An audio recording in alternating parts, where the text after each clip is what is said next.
Hello' everyone, যোৱাকালি মোৰ লগত এটা ঘটনা হ'ল নহ'বলগীয়া। বাইদেউৰ লগত ৰাগ চাই আহি ফ্ৰেছ হৈ বাথৰুমৰ পৰা ওলাই আহোঁতে এনেকৈ পৰি হাতখন ফালি গ'ল আৰু লগালগ পাণ্ডুতে থকা ইমাৰ্জেঞ্চি মেডিকেলত লৈ আহিলে। তাতে ক'লে চিলাই কৰিব নালাগে, ড্ৰেছিং কৰি এনেকৈ বান্ধি দিলে আৰু ইনজেকশ্যন দিলে, দৰৱ লিখি দিলে। আৰু তাৰপিছত ভাইটিয়ে ক'লে যে চিলাই কৰিলে ভাল হ'ব সোনকালে ৰাতিপুৱালৈকে। ৰাতিপুৱা আকৌ ইয়াত ডক্টৰৰ ওচৰলৈ আহিলোঁ। এইপিনে ইয়াতে ডক্টৰজন বহে, খুৰাজন নাই। আকৌ এইপিনে ফাৰ্মাচীত আহিলোঁ, ফাৰ্মাচীত কৈছে ইমান কাটিছে, এতিয়া চিলাই কৰিব।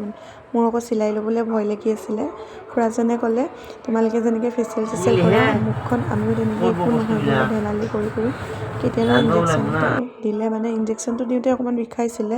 তাৰপিছত চিলাই কৰিলে। মোৰ বহুত ভয় লাগি আছিলে, চিলাই নকৰাকৈ ভাল হৈ যায় যেন বুলি ভাবিছিলোঁ। তাৰপিছত ইপিনে চিলাই তিলাই কৰি আছে, গম পাই আছোঁ, কিন্তু আপোনালোকে আশীৰ্বাদ কৰিব সোনকালে যেন ভাল হয়। আৰু এইপিনে ঘৰলৈ আহি বাইদেৱে পিঠা বনাই দিছে, খাই পেলাই দৰৱ খাবলৈ।